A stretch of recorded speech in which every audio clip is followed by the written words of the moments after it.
연도가 어느덧 이틀이면 끝이 납니다. 여러분들은 올 한 해 어떻게 보내셨습니까? 어떤 분들은 올 한 해가 너무 정신없었고 또 바쁜 한 해였다. 또 다른 분들은 올해는 내 인생에 있어서 가장 기뻤고 또 의미 있는 그런 어떤 한 해였다. 또 다른 분들은 정말 아쉬웠고 또 정말 어려운 어떤 시기를 보냈던 시기가 바로 올 한 해였다. 아마 이 질문에 많은 분들이 여러 가지 대답으로 그렇게 말할 수 있습니다. 그런데 이 대답 속에는 분명한 한 가지는 이 모든 일들이 결국 여러분들의 어떤 선택에 의한 결과였다는 겁니다. 아마 인생에 있어서 참 중요한 것 중에 하나가 바로 선택입니다. 내가 어떤 선택을 하는가에 따라서 내 모습도 달라질 수도 있고 내 인생의 어떤 모습도 결정되기 때문입니다. 이 프랑스 사상가였던 이 폴 샤르트는 인생은 선택이다. 아주 유명한 말을 남기게 됩니다. 그래서 인생은 선택의 연속이라는 거예요. 행복한 인생도 불행한 인생도 즐거운 인생도 바쁜 인생도 다 나의 선택의 결과라는 거예요. 그래서 내 인생의 선택은 그 누구도 대신할 수 없다라는 겁니다. 부모도 친구도 인생의 어떤 좋은 자는 될 수 있지만 선택은 내가 해야 되고 내가 결국 책임져야 한다는 겁니다. 더욱이 이런 어떤 선택은 어떻습니까? 우리에게 좋은 결과를 맺게 할 때도 있고 선택에 따라서 내가 원하지 않았던 그런 어떤 안타까운 결과도 내가 맺을 수 있다라는 거예요. 아마 성경에도 아주 중요한 어떤 선택을 통해서 그들의 어떤 인생이 달라졌던 어떤 인물들이 곳곳에서 나오게 돼요. 그 중에 예수님의 12명의 제자 가운데에 가룟 유다 그리고 베드로 그들은 예수님을 선택해서 예수님을 따라갑니다. 그런데 어느 날 그 두 사람 모두가 예수님께서 십자가의 길을 걸어가는 그때에 둘 다 예수님을 배반하는 어떤 선택을 하게 돼요. 가룟 유다는 은 30에 예수님을 팔게 되고 또 베드로는 사람들 앞에서 내가 예수님을 모릅니다. 저는 예수님을 부인합니다. 맹세코 저주하는데 예수님을 알지 못한다. 이렇게 고백했던 사람들입니다. 그런데 그들의 어떤 그 배신 이후의 삶의 모습을 보게 되면 각자 두 사람의 선택이 달랐다는 거예요. 그리고 다른 선택에 의해서 그들의 어떤 인생의 마지막은 너무나 현저히 달랐다는 거예요. 가룟 유다는 은 30에 예수님을 팔고 난 이후에 그의 마지막 선택은 무엇이었습니까? 자살이었어요. 목 매달아 죽은 그 이후로부터 오늘날까지 가룟 유다는 예수님을 팔아넘긴 악인으로서의 어떤 그의 인생을 설명하게 됩니다. 그런데 베드로는 어떻습니까? 똑같이 예수님 앞에서 배신하고 배반했지만 그의 어떤 마지막 인생 속에서 회개라는 어떤 고백을 하게 됩니다. 그리고 나서 그가 절망의 어떤 순간을 딛고 다시 일어나서 초대 교회에 많은 사람들에게 어떤 신앙의 어떤 복음을 증거했던 지도자의 삶을 남겼던 사람이 베드로라는 거예요. 그래서 우리가 이 연말이 되면 늘 우리에게도 동일하게 우리의 어떤 인생의 한 해를 돌아봅니다. 그리고 내가 앞으로 내년도에는 어떻게 내 인생을 하나하나 만들어갈까 선택의 기로에 서게 된다는 거예요. 내년도에는 도대체 내가 무엇으로 한 해를 시작할까? 어떤 것으로 한 해를 새롭게 시작하면 좋을까? 그래서 어떻게 하면 2019년도에는 나를 위해서 또 가족을 위해서 또 교회를 위해서 나에게 필요한 것이 또 내가 무엇을 해야 할지를 곰곰이 생각한다는 거예요. 우리는 매년 한 해를 마무리하고 내년을 준비하다 보면 매년 끝자락에 어떤 선택의 갈림길 앞에 설 때가 많다라는 거예요. 그런데 여러분, 우리가 선택을 할 때 가장 중요한 또 한 가지가 있다는 거예요. 금세기 최고의 조직 행동가였던 이 스탠포드의 교수로 알려진 힙스는 우리가 선택할 때 선택은 처음만을 의미하지 않는다는 거예요. 선택 그 안에는 마지막까지 선택의 어떤 과정과 끝이 중요하다는 겁니다. 그래서 이 좋은 선택은 그 선택 속에 그 과정의 어떤 노력, 지혜, 그리고 마지막까지 그 선택을 잃지 않는 그런 어떤 모습들이 반드시 있다라는 거예요. 그리고 나서 우리가 선택을 할 때에 한 가지 전제되어야 될 한 가지 부분은 내가 이것을 선택하게 된 어떤 동기가 무엇인지를 여러분들이 반드시 알아야 한다는 거예요.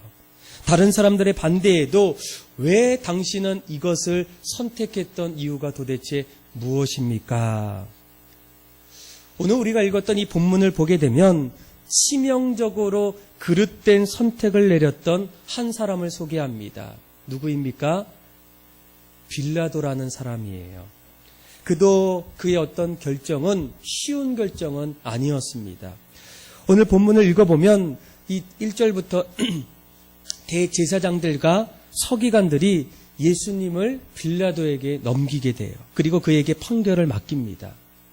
오늘 본문을 하나하나 읽어보면 빌라도가 예수님을 어떻게 판결할지를 점점 고민하면서 그가 선택을 하게 되는데 그 선택은 예수님을 십자가에 내어주는 그릇된 결정을 하게 된다는 거예요.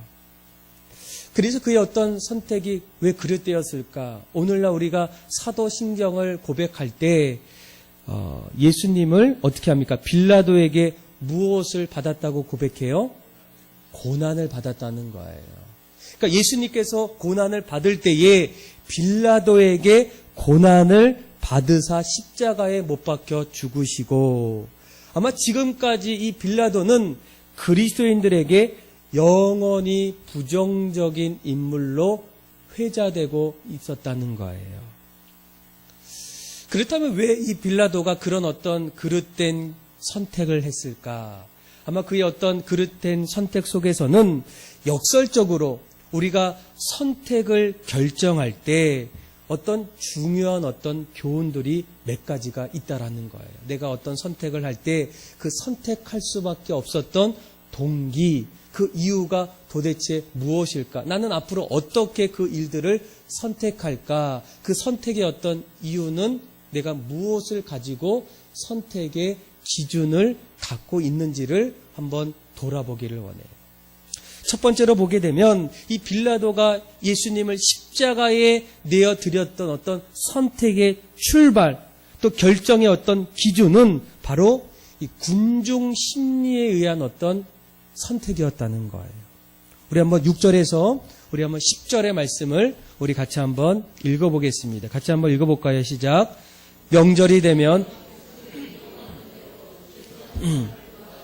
전례가 있더니 밀란을 꾸미고 그 밀란 중에 살인하고 체포된 자 중에 바라바라 하는 자가 있는지라. 무리가 나아가서 전례대로 하여 주기를 요구한데 빌라도가 대답하여 이르되 너희는 내가 유대인의 왕을 너희에게 놓아주기를 원하느냐. 이는 그가 대제사장들이 시기로 예수를 넘겨준 줄을 알미러라. 아멘. 자, 우리가 마지막 10절 말씀에 보게 되면 대제사장들과 서기관들이 예수님을 빌라도에게 넘겨주었던 아주 중요한 이유가 있어요. 뭐라고 얘기합니까? 예수님을 뭐 했다고요? 시기했다는 거예요. 예수님께서 어떤 잘못, 어떤 그 나쁜 어떤 일을 했기보다는 예수님께서 이 땅에 오셔서 했던 일들을 이 대제사장들과 서기관이 볼 때마다 마음속에 시기함이 점점 찾아와요. 그래서 예수님을 어떻게 합니까? 빌라도에게 넘겨주게 돼요. 그런데 이런 어떤 모습 속에서 빌라도가 왜 예수님을 십자가에 내어드렸을까? 그 말씀은 15절에 조금 더 구체적인 설명이 있습니다. 우리 한번 15절의 말씀도 같이 한번 읽어보겠습니다. 시작. 빌라도가 무리에게 만족을 주고자 하여 바라바는 놓아주고 예수는 채찍질하고 십자가에 못 박히게 넘겨주니라. 아멘. 자, 십자가에 못 박히게 했던 그 결정적인 선택의 이유가 무엇이겠습니까? 15절의 말씀에 보면 빌라도가 누구에게 만족을 주고자 하되 무리에게. 여기서 보면 이 무리는 군중, 그렇죠? 그곳에 있는 대부분의 사람들의 만족을 위해서 이러한 결정을 했다라는 거예요. 그러니까 그의 어떤 결단은 자기 확신에서 근거하지 않았다는 겁니다. 옳고 그름의 어떤 결정이 아니라 그곳에 있는 수많은 사람들의 어떤 분위기와 어떤 군중에 압도되어서 결정했다는 거예요. 아마 군중 심리의 어떤 위험성이 여기에 있다는 거예요. 모든 사람들이 다 똑같이 하니까 나도 그렇게 하고 있다는 거예요. 아마 오늘날의 이런 어떤 부분을 이 폴란드의 심리학자였던 이 솔로몬 애쉬는 사회적 동조 현상이라고 이것을 부르게 돼요. 그러니까 아무리 자기 생각이 정확하더라도 집단의 어떤 의견이 자신과 달랐을 때에 오히려 내 생각보다 집단의 어떤 의견을 따라가는 어떤 현상이 바로 동조 현상이에요. 왜 이런 일을 할까? 그들 마음속에는 내가 그들을 따라가지 않으면 그 집단 안에서 바보 취급을 당하거나 아니면 내가 그 집단에서 도태될 것 같은 어떤 위험성이 있기에 같이 따라간다는 거예요. 그것이 옳지 않더라도 3명 이상이 될 때 쉽게 우리는 그것을 따라간다는 거예요. 여러분, 이 빌라도의 어떤 그런 결정은 오늘날 우리들의 어떤 모습을 보더라도 우리에게도 이런 어떤 모습이 점점 있다라는 거예요. 요즘에 자녀를 둔 부모님들의 가장 큰 어떤 관심이 어디 있겠습니까? 자녀 교육이에요. 그래서 곳곳에서 자녀를 양육하는 부모님들의 어떤 이야기를 들어보면 정말 우리 자녀들도 그렇게 하지 않으면 우리 자녀가 큰일 날 것 같은, 도태될 것 같은, 뭔가 아이가 사회에서 뭔가 생활이 부족할 것 같은 그런 어떤 생각이 들 때가 한두 번이 아니라는 거예요. 이런 요즘에 아이들 어렸을 때부터 얼마나 많이 학원을 보냅니까? 그냥 물어봐요. 그러면 다들 이유가 있어요. 우리 아이들 어렸을 때부터 태권도 학원 보내야 되고 또 발레 학원, 미술치료, 피아노, 영어 학원 다 보내야 된다. 그 이유를 물어보면 이래요. 태권도는 올바른 인성이 어렸을 때부터 자라나고 자존감이 높아지고 어렸을 때부터 태권도를 배우면 다른 아이들한테 맞지 않고 산다는 거예요. 그 태권도를 배워야 된대요. 또 저쪽에서는 발레를 배워야 된대요. 발레는 어린 아이들이 어렸을 때부터 이 골격이 형성되는 시기이기 때문에 이 특별히 뭐 여성들은 뭐 남성들도 요즘에 뭐 이렇게 어떤 몸 체격을 아주 중요하게 여기기 때문에 어렸을 때부터 이 몸매를 잘 만들어야 된다는 거예요. 특별히 발레는 음악과 함께 하기 때문에 아이가 음악적인 감각이 살아나고 이 표현력이 막 이렇게 나타난다는 거죠. 또 미술, 요즘은 미술에도 치료가 있어요. 그래서 아이들이 어렸을 때부터 스트레스를 받는데 이 미술을 하다 보면 이 감정, 부정적인 감정이 긍정적으로 바뀌고 또 작은 그림이지만 어린 아이들이 어렸을 때부터 성취감, 또 어떤 자신감을 만들고 또 그림 속에는 아이들의 어떤 뭐 문제들이 발견돼서 조기에 아이들을 빨리 대처할 수 있대요. 또 피아노는 뇌가 점점 발달한대요. 음감이 좋아지고 또 요즘에 중고등부에 보면 수행평가에 이 악기 하나는 해야 된대요. 그래서 피아노를 무조건 배워야 된대요. 영어, 어렸을 때부터 영어를 배워야 귀가 트이고 혀가 꼬부라진대요. 그러니까 이 엄마들의 이야기를 자꾸 들어있으면 우리 아이는 어떡하지? 마음이 점점 조급해지고 정말 큰일 날 것 같은 어떤 그런 생각이 들 때가 많다는 거예요. 그런데 아이를 다 길러본 부모님들, 특별히 아이를 잘 양육했던 어떤 부모님들의 이야기를 들어보면 한결같이 이야기합니다. 아이들한테 무언가를 시키기보다는 가장 먼저 이 부모님들이 자녀에 대한 어떤 교육 이론과 교육 철학을 반드시 먼저 세워야 한다는 거예요. 다 할 수는 없기 때문에 우리 아이한테 맞는 부모의 어떤 교육 철학이 결국은 어떻습니까? 올바른 어떤 삶의 어떤 가치관을 아이에게 심겨주면 이 아이는 뿌린 대로 씨앗대로 점점 자라난다는 거예요. 그래서 어떤 유행 따라서 사람들이 다 해야 된다는 어떤 이야기보다는 가장 먼저 부모님들이 자녀에 대한 어떤 교육관이 무엇인지를 먼저 세우는 일이 더 중요하다는 거예요. 여러분, 우리가 신앙생활도 여러분 마찬가지 아니겠습니까? 오늘날 많은 분들이 신앙생활에 있어서 어떤 신앙의 동조 현상이 사회 풍조에 의해서 지금 일어나고 있어요. 여러분, 기독교인들이 가장 좀 가장 좀 힘든 것이 무엇이겠습니까? 노라고 얘기를 잘 못한다는 거예요.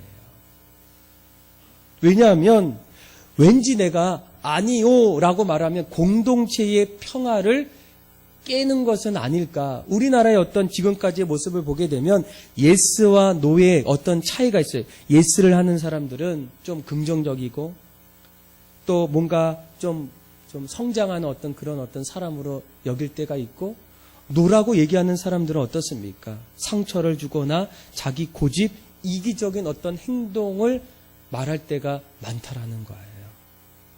그래서 이런 어떤 사회의 풍조 가운데 많은 사람들이 요즘에 어떻게 해요? 기독교에 대해서 이런저런 이야기를 해요.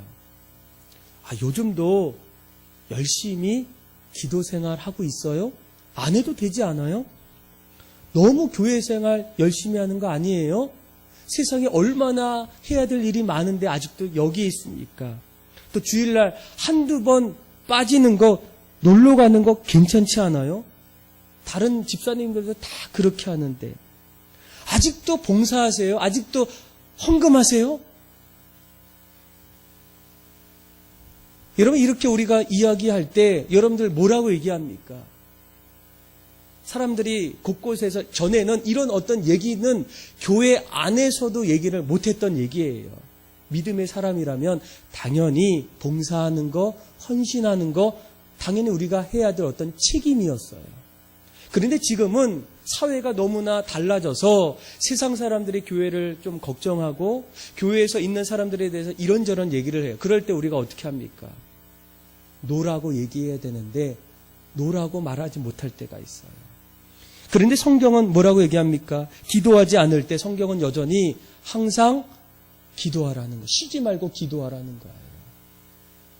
세상은 점점 높은 자리, 더 편안한 자리를 가라고 말하지만 성경은 말해요. 더 낮은 곳으로, 더 좁은 길로 가라고 얘기해요.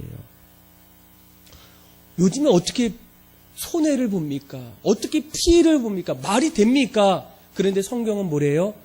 여전히 희생하고 용서하라는 거예요. 아직도 교회에서 모이고 있어요?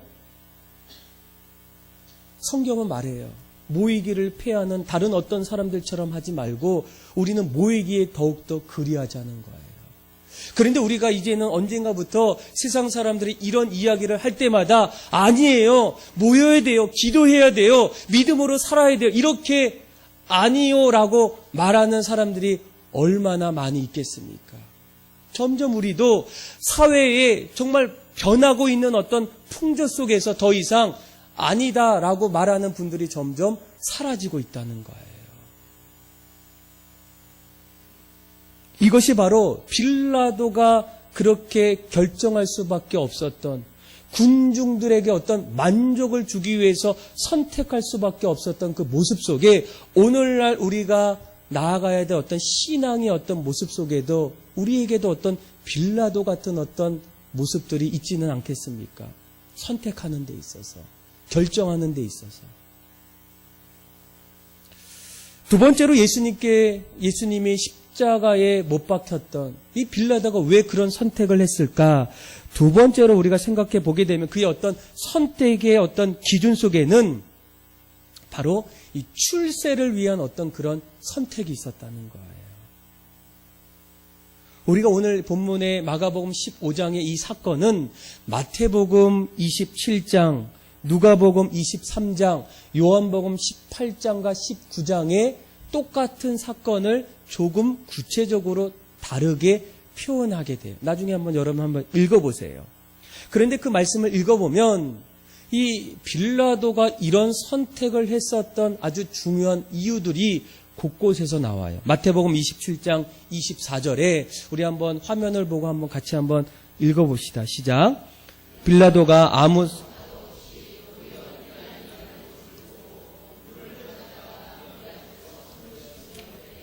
이 사람의 피에 대하여 나는 무죄하니 너희가 당하라. 아멘. 자, 이 빌라도가 내가 만약 올바른 선택을 하게 되면 그곳에서 뭐가 일어난다고요? 밀란이 일어날까봐 지금 선택을 고민하고 있어요. 결국 올바른 선택을 못하게 돼요. 그리고 또 이제 요한복음 19장 12절 말씀에 또 한 가지 아주 구체적으로 이렇게 같이 한번 읽어볼까요? 시작. 이러함으로 빌라도가 예수를 놓으려고 힘썼으나 이 사람을 놓으면 가이사의 충신이 아니니이다. 무릇 자기 왕이라 반역하는 것이니이다. 아멘. 자, 예수님을 놓아주면 당신은 뭐가 아니라고요? 가이사의 충신이 아니라는 거예요. 죄가 없는데 당연히 풀어줘야 되는데 지금 이 사람들의 이야기를 듣다 보니까 지금 이러다 보면 내가 옳은 결정을 하고 이 길을 걸어가면 사람들에게 밀란이 일어나고 그리고 내가 가이사의 충신이 아니라는 그런 어떤 소문이 곳곳에서 이제 퍼지기 시작한다는 거. 이러다 보면 내가 지금 걸어가고 있는 어떤 출세의 어떤 자리가 위태로울 수 있다는 거예요. 여러분, 세상에서 내가 출세할 때 그 출세도 어느 한순간에 땅에 떨어질 때가 있어요. 잘못 보이다가 사람들의 어떤 눈치를 보다가 사람들이 나를 잘못 인식하다 보면 지금까지 내가 쌓았던 어떤 공로가 한순간에 무너질 때가 있어요. 우리가 보통 정치를 볼 때 그런 어떤 모습들 보지 않습니까? 내가 그동안 얼마나 열심히 노력하고 여기까지 달려왔는데 사람들의 어떤 의식 또 사람들의 어떤 반응에 의해서 한순간에 갑자기 위에서 아래로 내려갈 때가 있다는 거예요. 그러니까 이 빌라도가 이런 그릇된 결정을 할 수 있었던 이유가 무엇이겠습니까? 자기 어떤 출세, 당신이 이런 결정을 내리지 않으면 사람들의 밀란이 일어날 뿐만 아니라 당신은 가이사의 충신이 아니었군요 라는 어떤 그런 이야기가 온 곳곳에 퍼지기 시작한단 말이에요. 그래서 그는 어떻습니까? 결국 이러한 결정을 내리게 돼요. 그런데 여러분, 이런 어떤 빌라도의 어떤 결정이 혹시 신앙생활 할 때에 어떤 빌라도 같은 어떤 모습으로 신앙생활하는 분들은 없지 않습니까? 어떤 분들은 신앙생활 하는데 그 이유, 그 신앙의 어떤 동기가 너무나 달라요. 특별히 우리가 정치인들을 얘기하면 좀 그렇지만 정치인들 가운데는 믿음이 좋은 분도 있어요. 그러나 보통 정치인들이 어느 교회나 어떤 종교 어떤 곳에 갈 때마다 사람들이 얘기하는 이유가 뭐예요? 뭐를 위해서 갑니까? 여러분 모르시죠? 표를 위해서 간다는 거예요. 나의 어떤 성공을 위해서. 아마 어쩌면 신앙생활 할 때 물어보면 가끔씩 어떤 분들은 얘기해요. 내가 정말 예수를 잘 믿어서 다른 어떤 사람들보다 하나님이 나를 지켜주시고 인도해 주셔서 내 사업이 잘 되기를 원해서 또 내가 승진하기 위해서 신앙생활 하는 분들이 아마 있을 거예요. 그런데 여러분, 신앙생활의 궁극적인 이유는 도대체 무엇이겠습니까? 우리가 신앙생활하는 이유는 한 가지예요. 구원받기 위해서. 영생을 얻기 위해서 여러분 신앙생활하는 거예요. 주님을 나의 구주로 믿을 때 주 예수를 믿으라. 그리하면 너와 내 집이 구원을 얻으리라.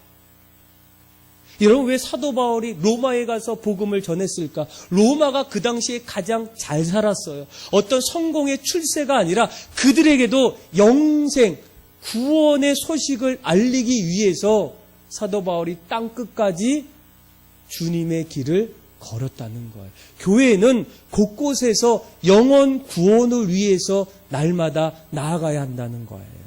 아마 교회 안에 여러 가지 공동체가 있어요. 교육부서, 선교회, 목장, 또 어떤 여러 가지 어떤 팀들. 그런데 그 팀 안에는 분명히 영혼을 향한, 그렇죠? 영생을 향한 어떤 그런 갈망함, 그 어떤 목표들이 그 안에 있어야 한다는 거예요.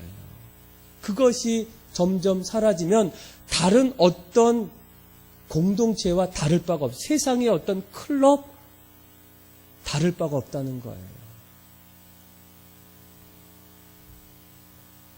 그래서 여러분, 우리가 날마다 어떤 선택을 할 때 그 선택의 기준 앞에서 그 기준이 도대체 무엇일까? 내가 정말 또 다른 어떤 이유, 출세, 성공을 위한 어떤 선택은 아니었는가를 한번 돌아봐야 된다는 거예요. 여러분, 왜 빌라도가 예수님을 십자가의 처형에 내어드렸을까? 첫째는 그 안에 어떤 군중 심리, 어떤 그 안에 어떤 사람들의 동조 현상에 의한 어떤 선택이었어요. 아닌데 그 길이 맞지 않는데도 어쩔 수 없었다는 거예요. 둘째, 또 자기의 어떤 출세, 성공을 위한 어떤 선택을 했다는 거예요. 또 마지막 세 번째는 이 빌라도의 어떤 모습을 보게 되면 이 빌라도는 자신의 어떤 목적을 위해서 어떠한 수단도 허용하는 어떤 선택을 했다라는 거예요. 여러분, 예수님께서 빌라도를 만났을 때 빌라도가 아무리 그의 어떤 모습을 바라봐도 예수님은 죄가 없는 거예요. 그래서 나중에 누가복음 23장 말씀을 읽어보면 3번씩이나 빌라도가 이 예수님을 놓아주려고 해요. 그런데 그것이 잘 안 되는 이유가 도대체 무엇이겠습니까? 심지어는 내가 놓아주려고 하는 그때의 아내가 찾아와서 얘기해요. 그의 사랑하는 아내. 자, 마태복음 27장 19절에 같이 한번 읽어보겠습니다. 같이 한번 읽어볼까요? 시작. 총독이 재판석에 앉아 있을 때에 저 옳은 사람에게 아무 상관도 하지 마옵소서. 오늘 꿈에 내가 그 사람으로 인하여 애를 많이 태웠나이다 하더라. 아멘. 자, 그의 아내가 또 보냈어요. 제가 보아도 여보, 예수님은 잘못이 없어요. 예수님을 팔면 안 돼요. 그릇된 어떤 결정을 하면 안 돼. 이렇게까지 이 여인, 그리고 이 빌라도 역시도 3번이나 내가 예수님을 보니 죄가 없다는 거예요. 그런데 어떻습니까? 예수님을 결국 십자가에 처형하는 결단을 내요. 그 이유가 도대체 무엇이겠습니까? 자기 유익을 위해서, 자기 이익을 위해서 어떠한 수단도 허용했던 빌라도의 어떤 선택이 그 안에 있었다는 거예요. 여러분, 이런 어떤 모습들이 사실은 오늘 우리들에게도 점점 많이 생기게 돼요. 여러분, 이 교육방송 중에 EBS 방송이 있는데 거기에서 선택의 이유라는 어떤 주제를 가지고 초등학생부터 고등학생까지 설문조사를 했어요. 그런데 그 설문조사의 결과는 좀 충격적이었어요. 몇 가지 질문 뭐냐. 첫째가 길에서 가다가 돈을 주우면 당신은 주인을 찾아줄 겁니까? 라는 그런 질문이에요. 여러분 어떻게 하시겠어요? 그런데 이 아이들이 이렇게 얘기했어요. 중학생 41% 이상이 찾아주지 않겠다는 거예요. 그 이유를 들어보니까 잃어버린 게 잘못이지 왜 찾아주는 거예요? 오히려 내가 더 횡재했다는 거, 내가 더 오히려 복받았다는 거죠. 그렇죠? 자기 이익을 위해서 그렇게 할 수 있다라는 거예요. 두 번째 그 설문을 보니까 부정한 입학이나 취업 제한이 들어올 경우에 어떻게 하겠습니까? 요즘에 뭐 부정 입학, 부정 필이 있죠? 이런 우리가 안 된다고 하죠. 그런데 아이들의 결론은 받아들이겠다라가 54%예요. 왜 받아들이겠냐니까. 취업이 얼마나 어려운데요. 어차피 뭐 성적으로 따라 하는데 난 공부도 잘 못하는데 붙으면 얼마나 좋아요. 애들의 어떤 그런 도구예요. 세 번째, 부정부패를 저질러서라도 부자가 되는 것이 정직하게 사는 것보다 낫겠습니까? 라는 질문이에요. 요즘에 최근에 막 이런 이슈 있죠? 그런데 아이들의 어떤 결론은 40% 이상이 네, 부정부패를 만들더라도 저는 그렇게 살고 싶어요. 그 이유를 물어봤어요. TV 보니까 다 사람들이 거짓말 하잖아요. 정직하면 성공할 수 없다는 거예요. 왠지 모자르게 보이고 또 이용당할 것 같아서 그렇다는 거예요. 그러니까 우리 아이들에게 이런 어떤 정직 또 어떤 바른 교육들을 가르침에도 불구하고 지금 현재 아이들의 어떤 그런 대답은 전혀 다르다는 거예요.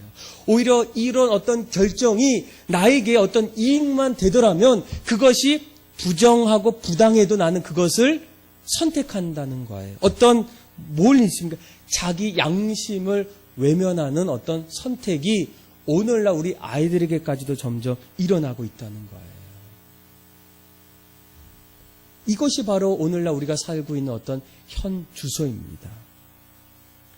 아마 빌라도의 어떤 선택의 어떤 동기를 보게 되면 그는 뭐가 있어요? 사람들이 다 하니까 나도 해야 된다는 거예요. 아니라고 못한다는 거예요. 요즘에 우리 기독교인들이 노라고 얘기해야 되는데 무슨 소리예요? 안 됩니다. 우리는 말씀을 붙잡아야 돼요. 기도해야 돼요. 헌신해야 돼요. 열심히 하나님 바라봐야 돼요. 이런 어떤 이야기를 할 수 없다는 거예요. 둘째가 뭐예요? 출세를 위해서 내 어떤 이 땅에서 어떤 성공을 위해서 지금 선택하고 있다는 거예요. 그리고 마지막 셋째가 뭐입니까? 내 목표, 내 이익을 위해서는 어떠한 수단도 괜찮다는 거예요. 이것이 바로 오늘날 세상의 풍조 속에서 지금 일어나고 있는 어떤 그런 빌라도 같은 어떤 모습이라는 거예요. 여러분들은 어떻습니까? 올 한 해를 내가 마무리하면서 내년도를 새롭게 시작하고 무언가 내가 어떤 가정과 또 직장과 교회와 내 신앙을 위해서 무언가를 선택할 때 그 선택의 어떤 동기와 어떤 기준은 도대체 무엇이겠습니까? 여러분, 우리가 정말로 그리스도인이 무언가를 선택할 때는 반드시 우리가 동기에 있어서는 세상 사람들과 달라야 돼요. 여러분, 우리는 어떤 선택의 기준, 어떤 선택의 출발로 가야 됩니까? 그렇죠? 진리를 붙잡아야 해요. 사도 바울은 뭐라고 얘기합니까? 너희는 이 세대를 본받지 말고 오직 마음을 새롭게 함으로 변화를 받아 하나님의 선하시고 기뻐하시고 온전하신 뜻이 무엇인지를 분별하고 그 일들을 시작하라는 거예요. 여러분, 왜 우리가 이 시대에 세상 사람들이 말하지 않는 그 진리를 끝까지 붙잡아야 될 이유가 도대체 무엇이겠습니까? 여러분, 우리가 진리를 붙잡지 않으면 결국 이 세상은 점점 개인주의, 세속주의, 상대주의로 점점 흘러가면서 점점 세상이 혼란하고 혼돈하고 무질서하는 어떤 시대가 점점 찾아올 수밖에 없기 때문이에요. 여러분, 개인주의가 뭡니까? 개인주의는 각자 자기의 소견에 옳은 대로 살아가는 어떤 삶이 개인주의예요. 아무리 얘기해도 아니라는 거예요. 내가 생각하는 게 맞다는 거예요. 아무리 겉면하고 아무리 얘기해도 그건 아닌 것 같아요. 그렇죠? 요즘에 더더욱 그러잖아요. 아무리 이제는 목사님이 얘기해도 아니라는 거예요. 장로님이 얘기해도 장로님 시대는 그래도 저희는 아닌 것 같아요. 이 어떤 고백의 어떤 흐름 속에는 개인주의가 점점 흘러가고 있어요. 또 하나, 세속주의가 뭐예요? 하나님이 없어도 된다는 거예요. 하나님이 내 삶에 어떤 영향도 주지 않기 때문에 오히려 이 땅에서 세상의 풍조대로 살기를 원하는 어떤 세속주의가 여러분 충격적인 건 교회 안까지도 들어왔어요. 기도 안 해도 되잖아요. 말씀 안 봐도 여러분들 신앙생활 잘 하잖아요. 그게 다 세속주의예요. 세 번째, 상대주의. 모든 어떤 가치에는 기준이 다르다는, 상대성이 있다는 거예요. 절대적 진리는 없어요. 다 자기 생각이 다 옳을 수 있다는 거예요. 당신의 생각도 옳지만 아니에요. 저의 생각은 이래요. 다 비슷하다는 거예요. 저는 이런 개인주의, 세속주의, 상대주의 이런 어떤 것들이 정말 일어나고 있어요. 얼마 전에 요즘에 연말이 되면 이 방송국에서 주로 하는 어떤 프로가 뭐예요? 연말 시상식을 해요. 그렇죠? 여러분들 잘 모르시죠? 연말이 되면 방송국에서 그동안 이 연예인들, 방송인들이 한 해 동안 정말로 열심히 노력하고 수고했던 그런 어떤 것들을 치하하면서 수고했어요, 잘했어요, 이 시청자들이 너무 좋아했어요, 칭찬해주고 상 주는 어떤 그런 어떤 자리가 연예 시상식, 방송 시상 이런 어떤 것들을 해요. 그런데 얼마 전에 어느 방송국에서 이제 그 연말 연예인 대상을 이렇게 선정했는데 그 선정이 끝나고 난 이후에 논란이 이제 막 일어나겠어요. 어떻게 그 사람이 대상을 받을 수 있을까? 그러면서 이 일로 인해서 청와대 국민청원글에 지금 올라가 있어요. 모 방송국에서 연예 대상 누구누구 박탈해 주세요. 그 대상 수상은 조작 수상인 것 같아요. 한두 사람이 아니에요. 그러니까 사람들의 어떤 바라보는 어떤 시선이 각각 다른 거예요. 그리고 내 말이 옳고 그렇게 되어지기를 원하는 거예요. 개인주의, 세속주의, 상대주의가 지금 어떻습니까? 점점 우리가 살고 있는 이 시대를 혼란스럽게, 혼돈하게, 그리고 그 안에서 날마다 무질서한 어떤 세상으로 지금 바뀌고 있다는 거예요. 이런 어떤 시대가 성경에도 보니까 사사시대에 있었어요. 사사시대. 여호수아가 끝나는 그 시대. 그때는 한마디로 이렇게 얘기해요. 사사시대를 자기 소견에 옳은 대로 하는 그런 어떤 세대라는 거예요. 그런데 놀라운 것은 그때가 도덕적으로 가장 큰 어떤 혼란, 방종에 빠져들어서 극도의 혼란기가 일어났던 시대가 바로 사사시대라서 이 학자들은 이렇게 얘기해요. 이스라엘의 실패를 기록한 실패의 어떤 역사책이 바로 사사시대라는 거예요. 여러분, 왜 우리가 진리를 붙잡아야 하겠습니까? 이 진리를 붙잡지 않으면 점점 우리가 살고 있는 이 시대가 무질서한 시대, 혼란의 시대, 혼돈의 시대로 점점 어렵게, 결국 어떻습니까? 극도의 혼란한 시대로 점점 빠질 수밖에 없어요. 어떤 것도 이제는 할 수가 없어요. 무엇을 하고 싶어도 벌써 반대파들이 있어요. 새로운 일을 하고 싶어도 자꾸만 안티가 생겨요. 아무것도 할 수 없어요. 이런 시대에 우리가 믿음의 사람들로서 무엇을 선택해야 됩니까? 하나님 말씀을 붙잡아야 돼요. 너희는 이 세대를 본받지 말고 오직 변화를 받아 하나님의 선하시고 기뻐하시고 온전하신 뜻이 무엇인지를 분별해서 그 분별된 그 말씀을 붙잡고 사는 것, 그것이 바로 오늘날의 그리스도인들이 해야 될 모습이 아니겠습니까? 그런데 그 말씀이 아니에요. 자기 생각, 자기 뜻, 자기가 원하는 대로 그러면서 열심히 신앙생활 한다고 말하고 있는 거예요. 그 시대는 어떻게 흘러가겠습니까? 그리고 또 한 가지 뭐가 있어요? 왜 우리가 진리를 붙잡아야 될까요? 우리는 이 땅을 살고 있지만 이제는 우리는 하나님의 백성이기 때문이에요. 우리가 예수를 나의 구주로 고백하고 난 이후에 우리는 하나님의 자녀가 돼요.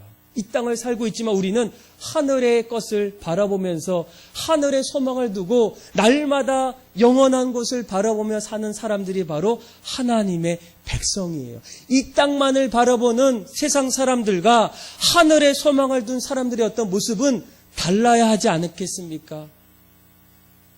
똑같으면 되겠습니까? 아니에요. 달라야 돼요. 분명히 다른 어떤 모습이 있어야 돼요. 그 다른 어떤 기준이 무엇입니까? 진리의 말씀이라는 거예요. 내가 그 말씀대로 지금 살고 있는가? 그 말씀은 더 기도하라는 거예요. 이럴 때일수록 힘써서 우리가 기도하라는 거예요. 그런데 세상은 말해요. 기도 안 해도 돼. 괜찮잖아. 살 수 있잖아. 모이지 않아도 괜찮아. 노는 게 더 좋아. 세상의 사람들의 이야기예요. 그런데 진리는 그렇게 말하고 있지 않아요. 그럴 때 우리가 선택할 때 그 선택의 어떤 동기는 도대체 여러분 어떤 거겠습니까? 무엇이겠습니까? 내년도에 우리가 이제 또 다른 어떤 하나님 앞에서 어떤 선택을 아마 하실 거예요. 올해보다 내년도에 내가 정말 어떻게 살까? 무엇으로 살아야 될까? 어떤 길을 걸어야 될까? 이런 어떤 선택의 기로 앞에서 여러분들의 어떤 선택할 수밖에 없었던 그 동기, 그 어떤 이유, 그 이유가 도대체 어떤 거겠습니까? 어쩌면 빌라도 같은 그런 어떤 선택의 동기는 아니겠습니까? 아니면 이제는 하나님 말씀을 붙잡고 이 세대를 본받지 않고 말씀을 가지고 내가 그 길을 걸어가겠습니까? 이제 한 해를 마무리할 때가 됐어요. 이틀이면 2019년도예요. 뭔가 여러분들의 마음속에 이제 내가 뭔가를 선택해야 되는데, 뭔가 가정에서 이제는 새롭게 시작해야 되는데, 교회 안에서도 뭔가를 해야 하는데, 이런 어떤 선택의 기로 앞에 섰을 때 여러분들은 그 선택의 어떤 동기, 그 어떤 이유가 도대체 무엇이겠습니까? 저는 여러분들이 빌라도와 같은 어떤 선택의 동기가 아니었으면 좋겠어요. 세상 사람들이 말했던 그 마음을 가지고 선택했던가, 아니면 내가 어떤 세상의 어떤 유익을 위해서 선택한다던가, 아니면 자기 어떤 이익을 위해서, 자기 어떤 목적을 위해서 어떠한 수단도 허용할 수 있는 어떤 그런 어떤 결정의 이유는 아니었던가. 이 시간 우리가 오늘 말씀을 통해서 하나님 우리의 선택이 날마다 올바른 선택, 하나님이 기뻐하시는 선택, 하나님께서 함께하는 그런 어떤 선택의 길이 되어서 날마다 올 한 해를 잘 마무리하고 내년도에는 더욱더 하나님과 풍성한 그런 기쁨의 시간들 누릴 수 있는 그런 여러분들이 다 되기를 주님의 이름으로 축복합니다. 우리 106장 우리 주님